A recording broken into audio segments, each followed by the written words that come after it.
If you're just starting out or just getting back into exercise, it can be really tempting to try all those flashy core moves that you see online. Here's the thing, skipping the basics can actually set you back and even possibly cause injury. That's why today I'm going to show you the 4 best core exercises for beginners. These are the moves that will help you build a strong foundation, improve your form, and actually feel your abs working. Then you can progress safely and confidently. Hi, I'm Coach Alicia.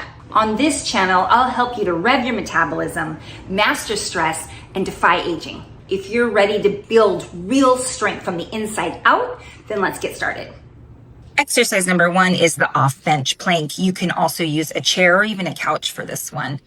Often when we modify a plank, we go down to our knees, but this doesn't allow us to learn how to correctly engage from our head to our heels. But using the bench can allow you to better activate your abs to actually brace and stabilize and prevent your lower back from compensating. You want to make sure you dial in your form before progressing. A progression for this one would be to bring your upper body to a lower angle. And once you've mastered this, another progression would be to add in a bird dog variation. Fantastic for building core strength and activating those abs. Exercise number 2 is the seated hinge. If you tend to struggle with full sit-ups, then this is a great one for you. For this move, you're going to sit and only lean back as far as you can with control. As you lean back, you want to actually round your back. Think about drawing your rib cage towards your hip bones. This will engage your abs. You don't want to keep your back really straight and end up overloading your lower back. You're going to round your back as you lower and only lean back as far as you can control with your abs, and then sit back up. When you're ready to take this one to the next level, you can go all the way down to the ground, 1 vertebra at a time, and then same thing back up, rolling up 1 vertebrae at a time. So nice and slowly unwinding all the way down and then coming back up. Another great modification on this is to just do a C-sit with a rotation. Really, really great to build that ab strength. Exercise 3 is the bulldog hold.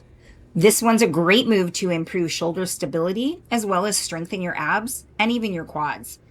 The setup on this one, put your hands underneath your shoulders, unshrugging your shoulders, and then keep your knees a few inches off the ground as you're on the balls of your feet.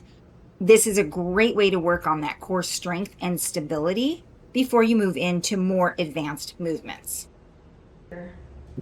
Exercise number 4 is the pelvic tilt with knee hug.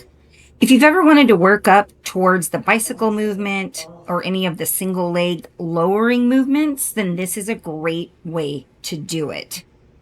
This move will teach you to engage your abs to protect your lower back without letting your hip flexors take over.